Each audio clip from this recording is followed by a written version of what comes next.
Assalamualaikum warahmatullahi wabarakatuh. Kembali lagi di acara Bincang-Bincang Podcast Mamda Jumpa Alumni bersama saya Guru Maksud Filkiam dan Kak Kenswa Gumilang. Halo. Sebelumnya kita mau nyapa sahabat Bincang-Bincang terlebih dahulu. Hai semuanya, mungkin kalian bisa lambain tangan, kamera. Oke. Semoga Allah SWT merahmati kita semua dan memberikan kesehatan kepada kita semua. Amin, amin ya rabbal alamin. Di podcast kali ini kami mengundang sosok inspiratif sebagai wadah bagi warga Semamda untuk berbagi praktik baik kepada masyarakat dan saling mendukung dalam belajar serta memberi inspirasi bagi lainnya. Sosok inspiratif kali ini meski mohon maaf memiliki keterbatasan fisik, tapi dia berhasil memenangkan medali emas dalam ajang Peparnas Papua kategori Compound Elite Putra. Silakan ditunjukkan medali emasnya. Masih anget ya. 2021 nih. Langsung aja kita sapa nih. Kak Kenswa Gumilang, selamat pagi. Assalamualaikum. Halo, waalaikumsalam warahmatullahi wabarakatuh. Kak Ken ini dulu kakak kelas saya di Semamda, memang alumni Semamda tahun 2015 ya Kak ya? Iya. Ya kayak gitu. Mungkin kalau saya sudah mengenal sedikit tentang Kak Ken, tapi kan sahabat bincang-bincang belum nih, jadi bisa nih Kak Ken memperkenalkan sedikit tentang Kak Ken. Oke, assalamualaikum warahmatullahi wabarakatuh. Perkenalkan, nama saya Kenswa Gumilang, umur saya 24. Saya di sini di Semamda ini alumni dari IPS tahun 2015. Gitu. Jadi sekarang saya menjadi atlet panahan, lebih spesifiknya gitu. Mungkin sekarang tinggal di mana begitu Kak Ken? Untuk untuk tempat tinggal dan mungkin sedikit kegiatan. Iya. Domisili saya itu di Sidoarjo. Di Sidoarjo, tapi kegiatan saya sekarang lebih banyak di Solo. Karena emang saya masuk dalam anggota tim pelatnas panahan untuk tim Indonesia gitu, nanti dipersiapkan untuk event-event internasional ke depannya. Gitu. Kalau ini Kak Ken, kalau boleh tahu kegiatan yang baru-baru ini dilakuin Kak Ken mungkin berhubungan dengan olahraga atau mungkin di dunia perkuliahan itu seperti apa sih? Oke, untuk kegiatan yang berhubungan dengan olahraga, barusan ini saya habis pulang dari Dispora Sidoarjo itu untuk penerimaan reward atau penghargaan kepada atlet-atlet yang berprestasi di Sidoarjo gitu. Jadi dengan mendapatkan medali emas ini pemerintah dari Kabupaten Sidoarjo itu memberikan bentuk apresiasi mereka terhadap kerja keras teman-teman atlet, salah satunya saya gitu, karena kemarin juga mendapatkan medali emas di Papua gitu. Kalau untuk kuliah sebenarnya tidak terlalu banyak yang bisa diceritakan karena emang dunia saya juga sekarang bukan banyak di situ gitu. Tapi insya Allah untuk tahun depan kira-kira bulan Januari insya Allah bisa sempro ya, insya Allah, dan semoga juga bisa lulus juga tahun depan sebelum adanya event-event internasional yang depan itu ya. Jadi kita doain ya sahabat bincang-bincang, semoga Kak Ken bisa lulus tepat waktu tahun ini biar bisa lanjut ke jenjang lebih tinggi ya Kak, mungkin internasional gitu ya. Oke. Kak Ken bisa diceritain nggak sih awal mula berkarir sampai seperti saat ini bisa menjadi juara itu seperti apa? Oke, untuk awal mula ikut panahan ya, karena karir saya di dunia atlet sekarang gitu. Awal saya panahan itu tahun 2015. Waktu itu sebenarnya ceritanya itu bapak saya itu kerja di kantor. Di kantor itu setiap pulang dari kantor itu selalu ngelewatin lapangan yang ada anak-anak panahan latihan di situ gitu. Panah di situ. Nah, waktu itu aku ditawarin kamu mau nggak ikut panahan, dan anehnya saya menjawab iya gitu. Langsung tertarik gitu ya? Iya, langsung mengiyakan seolah-olah kayak ada yang dorong tanpa keraguan gitu. Ayo ikut. Iya, langsung aja udah langsung jawab iya kan. Kalau orang biasanya kan kalau misalnya begitu kan dipikir dulu kira-kira nanti kedepannya kayak gimana, nanti apa kan pasti kan ada muncul pikiran-pikiran seperti itu akan muncul gitu. Nah ini enggak. Kemudian, langsung juga beli alatnya gitu Kak? Iya langsung juga langsung beli alatnya karena emang itu salah satu modalnya juga, modalnya di olahraga panahan. Kemudian untuk tahun 2016 saya mengikuti Peparnas. Peparnas itu Pekan Paralimpik Nasional di Bandung. Pertama itu event pertama yang saya ikuti, event nasional pertama yang saya ikuti gitu. Dan waktu itu memang masih saya bilang masih terlalu prematur kalau misalnya mau menjadi juara, ingin jadi juara. Kan kita kan juga harus memperhitungkan kekuatan kita, kekuatan lawan, kemampuan jam terbangnya kita. juga Jam belum terbangnya juga itu tinggi. penting. Nah, paling enggak setelah event itu saya mendapatkan pelajaran gitu. Kira-kira apa yang harus diperbaiki, kelemahan dan kekuatannya di mana, peluangnya di mana. Itu kita harus bisa nganalisis juga. Ya sebenarnya agak-agak mirip kayak kuliah, cuma kita kan melihatnya kan langsung di lapangan banget gitu kan. Nah, kemudian setelah itu saya harus pindah di Malang karena waktu itu diterimanya di Brawijaya gitu. Jadi panahannya ikut di sana juga.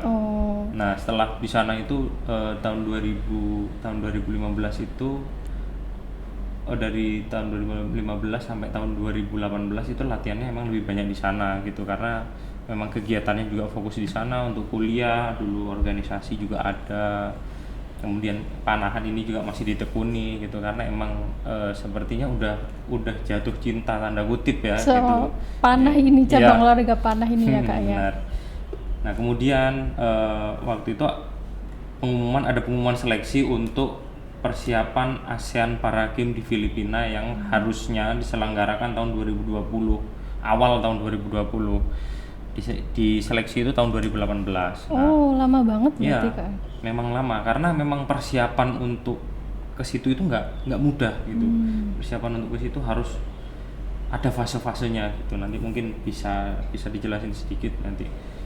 Kita fokus ke sini dulu. Jadi 2018 itu akhirnya masuk karena memang di atas dapat medali emas sama perak untuk kejurnasnya itu. Akhirnya saya dipanggil.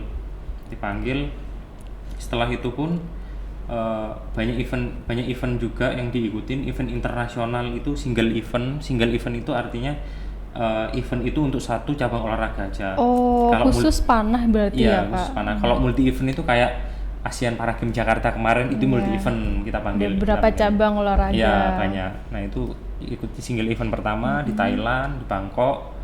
Itu juga dapat pengalaman juga di situ. Jam terbang juga kita juga tahu bahwa memang sebenarnya kita itu sama aja sebenarnya sama orang lain. Kamu mau ngomong bahasa apapun, kamu mau kulitnya pakai bagaimanapun, darahnya tetap merah, dagingnya tetap merah gitu, matanya tetap ada putihnya, tulangnya tetap putih, gitu, ada telinganya, ada rambutnya, tetap sama aja gitu. Jadi memang yang membedakan kita pada akhirnya di usahanya kita bagaimana juga. Yang penting ini juga bersyukur juga sih. Yang penting ini bersyukur juga. Karena kadang kita harus bersyukur, kita pasti akan bersyukur kalau misalnya menang gitu kan. Kita pasti akan bersyukur. Tapi nggak banyak yang kalau misalnya kita kalah itu nggak banyak. Tetap bersyukur itu ya. Memang harus itu. Bersyukur paling nggak kita diberikan pengalaman juga. Benar. Bersyukur jatah kalah kita dihabiskan ketika masih muda gitu. Benar. Jadi nanti kalau udah agak berumur sudah waktunya banyak menangnya gitu benar, ya. Gitu loh. Ya, atau mungkin bisa diceritain juga tadi kan Kakek sempat membahas persiapan ketika mau perlombaan tadi ya. Ada mungkin fase-fasenya. Fase-fasenya Jadi itu seperti apa? Kalau yang saya tahu itu fasenya ada kayak persiapan umum, persiapan khusus, untuk prakompetisi sama fasenya di kompetisinya. Jadi kalau misalnya kita persiapan umum ini kalau di atlet itu lebih banyak dihajar di fisiknya. Jadi kita membentuk otot yang kira-kira akan kita pakai untuk panahan itu. Untuk lebih banyak di otot tangan sama sekitaran punggung sini, sekitaran punggung, pundak sini. Lebih banyak di situ. Nah, itu kita fisiknya dihajar. Akan tetapi kita tidak ditargetkan untuk punya skor karena di panahan itu kan penilaiannya pakai skor, tidak ditargetkan pakai skor bagus.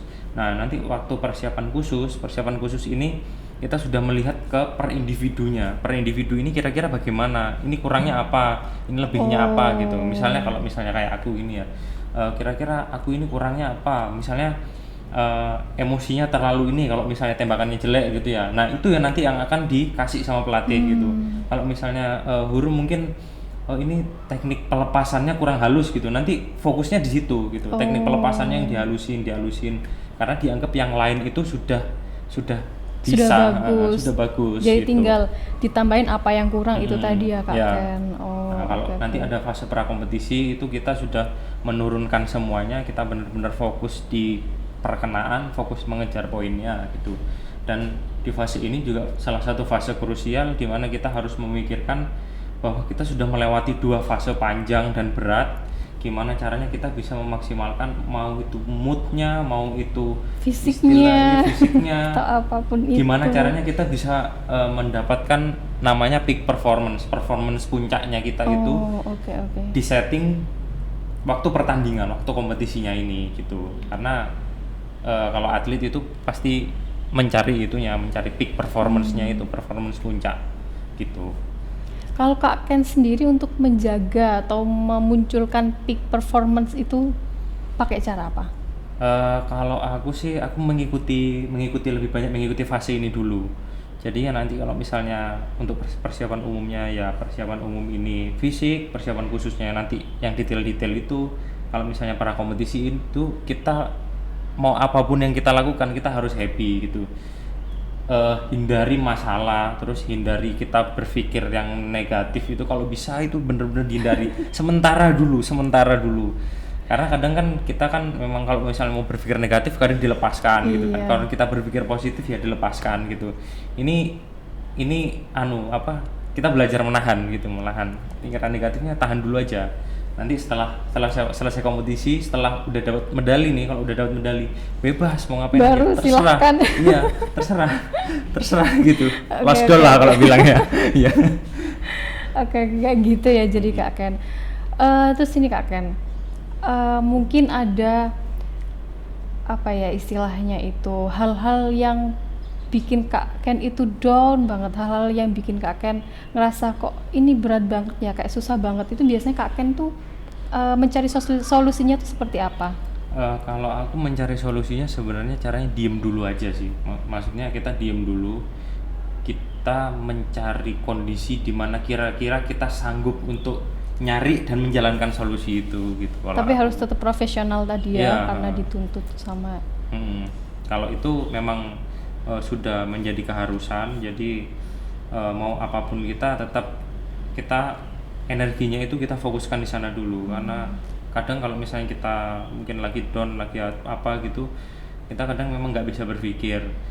Nah, keuntungannya justru ada waktunya emang kalau misalnya kayak pertandingan gitu, kita sebenarnya tidak boleh mikirkan yang lain selain mikirkan teknik. Jadi nanti nervous itu pasti akan nyerang gitu. Karena harus pakai tangan kan Kak Ken ya kalau nervous. Dan kalau udah nervous itu pasti nanti kita kan agak getar badannya. Kalau getar nggak akan bisa bide gitu. Iya, benar. Nah itu juga salah satu pelajaran juga untuk tidak memikirkan selain yang lain itu.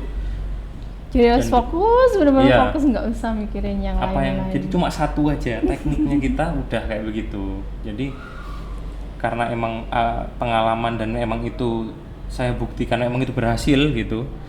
Jadi mungkin saya bisa memberikan tips seperti gitu, itu. Gitu ya, sahabat bincang-bincang tipsnya. Oke, kalau menurut Kak Ken, tantangan terberat ketika ikut perlombaan kemarin, apalagi di masa pandemi kayak gini, itu seperti apa? Memang tantangannya kejenuhan karena kan kalau pandemi ini kan kita kan interaksi sosial kita dibatasi. Iya, benar-benar. Nah, karena interaksi sosial kita dibatasi, otomatis kita yang biasanya berinteraksi secara sosial gitu, kita harus ngerem dulu sementara. Nah, ada orang-orang yang memang nggak kuat untuk ngerem itu gitu loh, karena memang dia jiwa sosialnya, jiwa berinteraksinya memang tinggi. Itu yang memang agak susah untuk orang-orang seperti itu. Nah, jadi kita juga sesama teman itu kan kita tidak akan sendirian, kita harus saling mengerti, kita harus saling mendukung, kita membuat lingkungan yang saling support aja sebenarnya kalau itu, karena emang tantangannya pasti itu kejenuhan itu. Iya, benar kejenuhan. Kalau misalnya yang lain-lain itu kurasa kalau misalnya untuk urusan kesehatan ya, saya yakin kalau misalnya orang olahraga tiap hari gitu, apalagi udah jadi pekerjaannya, mungkin sakitnya ya sakit linu atau cedera kayak gitu kan. atau mungkin sekedar batuk pilek gitu Iya, aja yang batuk pilek udah- kadang sehari itu oh, udah langsung sembuh iya. gitu ya tanpa minum obat gitu. Iya mungkin. bener, Cuma tinggal istirahat tidur, iya. bener-bener. Gitu kadang begitu Iya, emang iya, karena beda daya tahannya juga udah. Atau mungkin ketika latihan nih Kak Ken, di masa pandemi kan harus jaga jarak lah, apalah, itu ada kesulitan nggak? Nah itu kesulitannya sebenarnya kalau di kitanya mungkin kita memahami itu ya, mungkin memahami itu, tapi kan ada kalau misalnya untuk Paralimpik, untuk peparnas ini, pekan Paralimpik ini, dia itu kan pakai kursi roda kayak Iya, gitu kan, benar. pakai kursi roda dia akan memakan space yang lebih Oh, banyak, oke, space lebih banyak, belum itu peralatannya yang lain, belum alat bantunya yang lain. Mungkin itu juga jadi salah satu kendalanya juga, karena kita space-nya itu juga ini ya butuh besar, butuh banyak. butuh besar, dan itu kita harus saling bantu kan. Iya. Saling bantu itu otomatis akan ada interaksi sosial gitu. Emang itu juga salah satu tantangannya juga. Tapi pastinya tetap menerapkan protokol kesehatan Iya. ya, kayak pakai masker. Ini kita juga udah menerapkan protokol Ya kesehatan benar. kok, sahabat. Kalau tidak menerapkan protokol kesehatan, kita terancam. Nah, Kak Ken, sebenarnya kalau kita perhatikan dari namanya Kak Ken sendiri ya, Ken Swa Gumilang, itu kan salah satu bentuk doa dari orang tua. Ya. Sampai akhirnya Kak Ken bisa punya prestasi yang gemilang seperti saat ini gitu Ya, kan. Nah, benar. menurut Kak Ken, peran orang tua itu seperti apa? Mungkin mulai dari awal lomba sampai akhirnya Kak Ken bisa juara sampai seperti ini.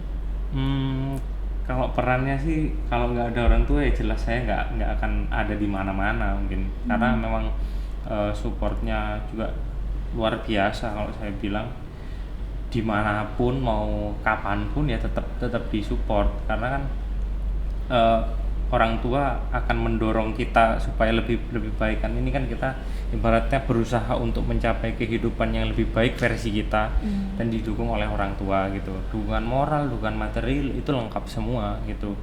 Dukungan nasihat juga, dimana kita misalnya kayak lagi pasti kan ada konflik karena kita ada interaksi dengan manusia gitu. Ada konflik, kita juga dibantu orang tua gimana cara menyelesaikan masalahnya gimana kayak gitu. Sebenarnya kalau misalnya mau diuraikan lebih panjang lagi ya sebenarnya terlalu banyak, karena Nggak emang akan cukup iya ya. bener nggak akan cukup gitu. Tapi paling nggak kita buat ringkasannya, dan mungkin kata-kata yang bisa mewakili itu ya luar biasa. Luar biasa Titik. sekali ya, iya. Iya. Karena nggak akan bisa kayak sekarang kalau tanpa dukungan orang tua ya, Iya, kayak tadi benar. ya, moral support, apa namanya, Ya, material, iya, material dan lain-lainnya. sebagainya kayak gitu. Banyak sekali. Bener-bener. Oke Kak Ken, kalau gitu aku mau ajak flashback sebentar ke masa SMA dulu. Oke, boleh. Emang ini sudah Iya. flashback sebenarnya ke sini nih, Udah flashback gitu, ya di ruangan ini gitu ya, Ya. tadi kesini inget masa lalu.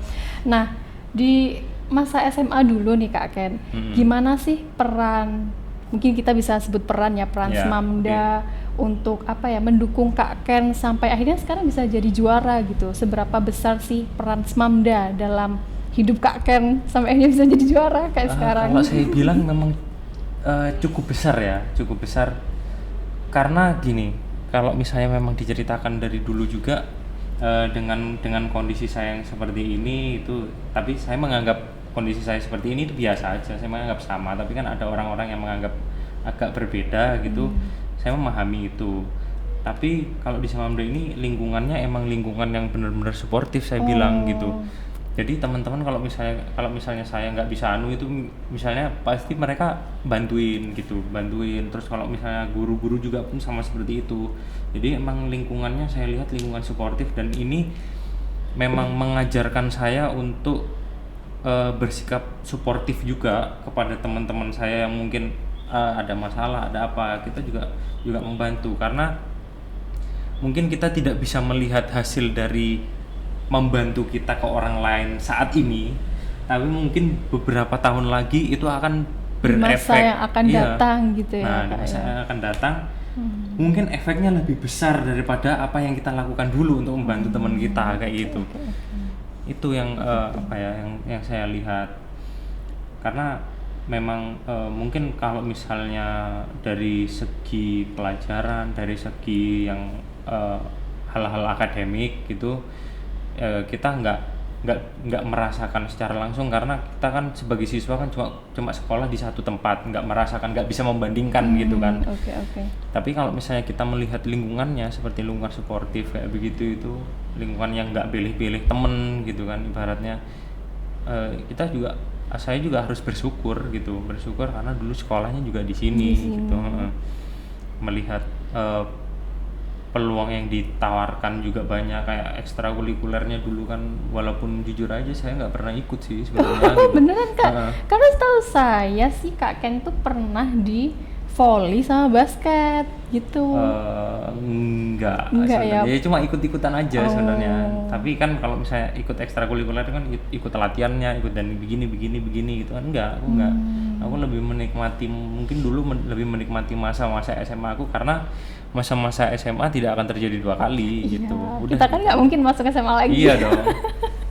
Tapi kan kalau kamu kan iya. Oh iya, aku balik ke sini ya. Tapi kan tidak sebagai siswa. Iya, benar-benar. Gitu. Udah beda masanya. Itu bedanya itu. Dan paling enggak kita itu saat mungkin kita ada ketemu sama teman-teman lagi, ketemu sama alumni gitu, kita punya sebuah cerita yang lucu dan kita bisa mengenang kembali gitu. Tapi memang tetap ada nilai-nilai yang dikasih di Semamda itu, dan itu kalau dari sudut pandang saya itu ya sifat suportif itu tadi gitu, support, didukung. Kalau misalnya selama itu masih hal-hal baik ya kita dukung kayak gitu. Kita juga saling menjaga, saling membantu, nah kayak begitu. Nanti efeknya akan terasa itu nanti bisa mengubah kepribadian juga sebenarnya kita. Karena kita juga kebanyakan menghabiskan waktu di sekolah ya Kak. Sekarang juga sih jam 7 sampai jam 4 kita sekolah, tapi karena ada pandemi memang sampai jam 1 aja. Berarti kan kita tuh lebih banyak di sekolah, jadi lingkungan itu mempengaruhi kita banget gitu kan ya Kak Ken ya. Ibaratnya kan siang hari kita di Semamda, malam hari kita di rumah kan kayak gitu kan ibaratnya. Bahkan kadang pun anak-anak yang ikut ekstra malam masih di sini gitu. Itu dia. Jadi ya lingkungan di Semamda ini bisa dibilang baik, bagus, kemudian suportif, pengajarnya juga begitu ya kayak guru-guru dan karyawannya seperti itu. Oke. Narasumber yang luar biasa kita kali ini, meskipun mohon maaf mempunyai keterbatasan fisik, tapi itu tidak membuat Kak Ken merasa keterbatasan itu menjadi pembatas bagi dirinya. Justru merasa bahwa keterbatasan itu nggak ada batasnya, sampai akhirnya Kak Ken bisa jadi juara seperti saat ini. Berarti kan keterbatasan itu tuh nggak terbatas begitu. Dari Kak Ken sendiri ada nggak sih motivasi atau pesan yang ingin disampaikan ke teman-teman, mungkin biar kita tuh lebih semangat menjalani hidup begitu? Kalau menjalani hidup sih sebenarnya saya kalau mau ngasih motivasi memang agak susah, karena kehidupanku dan kehidupanmu saja sudah berbeda gitu kan. Bener. Nah tapi paling nggak ada benang merahnya yang mungkin harus kita mungkin kita rasakan bersama, bahwa kadang hidup itu kadang memang naik turun, kadang belok kanan belok kiri, kadang terus. Tapi apapun itu kita tetap harus bersyukur, diambil pelajarannya, itu dari hal baik atau hal buruk diambil pelajarannya. Kita juga banyak-banyak introspeksi diri, itu juga penting, karena dengan itu kita bisa menjadi orang yang lebih baik gitu ke depannya. Dan jadilah diri sendiri, lebih banyak jadi diri sendiri aja, kenali diri sendiri, cari sendiri. Bener. Karena itu mungkin mengenali orang lain, atau mungkin ini pasti ada yang pacaran bucin-bucin ini kan cepet. Sekali lihat kita tahu dia kayak gini. Tapi kalau eksplor diri sendiri belum tentu kita tahu maunya apa, skill kita apa, bisa apa itu belum tentu. Ya Kak. Setuju aku dengan itu. Itu yang harus dieksplor ya, sahabat bincang-bincang. Oke, Kak Ken. Yang terakhir mungkin ya, planning ke depan, mungkin 1 atau 2 tahun lagi Kak Ken mau ada lomba apa, atau mungkin pengennya kayak gimana, itu seperti apa sih? Oke, mungkin agak singkat ya.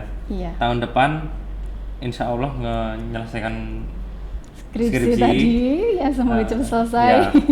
Kalau berdasarkan dengan kabar yang beredar, bulan 7 ASEAN Para Games Asian Para Games itu persiapan itu bulan 7 tahun 2022. 2022.